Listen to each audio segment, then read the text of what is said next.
there's something in the Bible that mentions you can't tauhi two otuas. Yeah, serve two masters. Right? Yeah. I love that story. Yeah. That's true. Tege ofa he taha, tege wehia ki he taha. Yeah.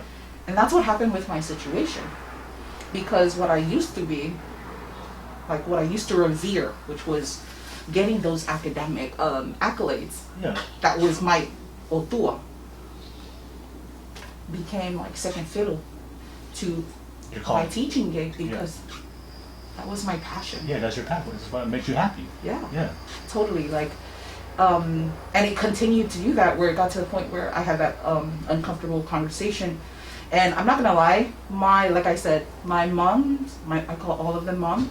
So like my moms, they are very strong, opinionated, like just amazing women. Yeah, no, they're strong-willed. Yeah, they raise you. Strong-willed. Yeah.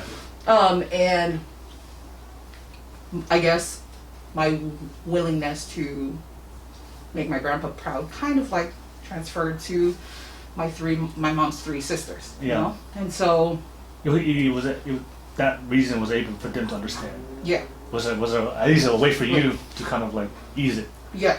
Because you didn't have that, they were like yeah. So thank God. Yeah.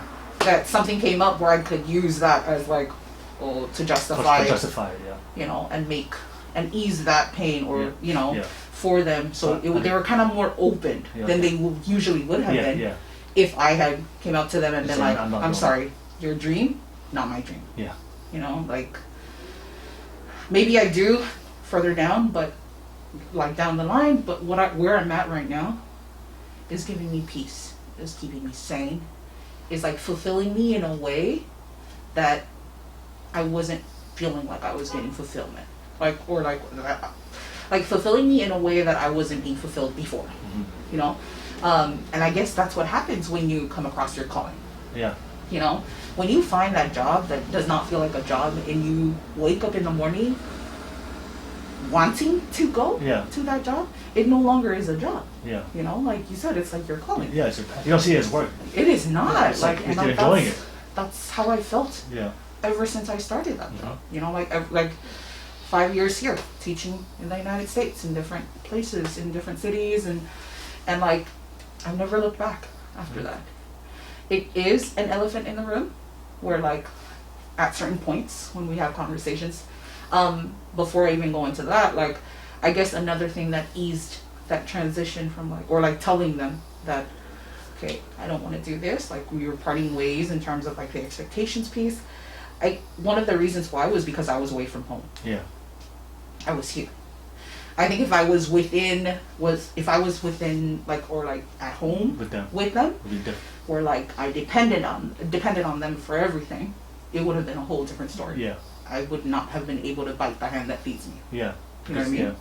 But because I left the country and I came here, it was then more easier for me. I feel like I grew backbone, you know, to be able to. That makes sense. Because I feel like a lot of parents use that as their when their kids don't do what they want, they use that as like their leverage, right? Or they'll guilt trip you. You guilt trip you like, hey, I feed you, I clothe you, you live in my house, you gotta do what I say. Yep. Yeah, yep. For sure.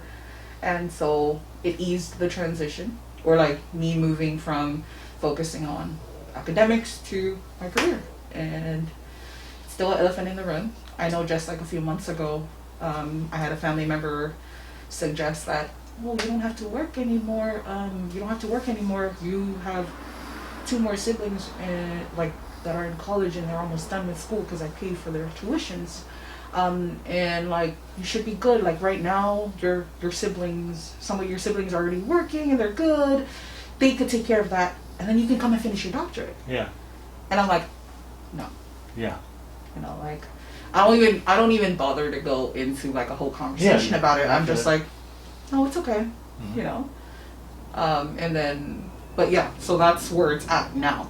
It's still an uncomfortable topic because honestly, there's still that part of me inside of me that's like really wants to do it for them. But that's just your heart, right? And for myself. Yeah. Because we love our parents, right? We want to please them, you know. But at the same time, like I said, it's two masters. You know for a fact that I can't serve this master. Yeah. Because I won't be able to do my best. At this point, yeah. Like, if I can't love both, then I'm going to just go with the one that I do. You know? We all have a sense of pride of the work we do. Yeah. We can't go into something and I know I'm not going to put my best effort. And end up disappointing everybody. Everybody, especially yourself. Yeah. And you're your worst critic. Stop right now. Yeah. So, like, hopefully, somewhere in the near future, that could be accomplished. But as of right now, that's not my primary or priority goal or priority basically. No, you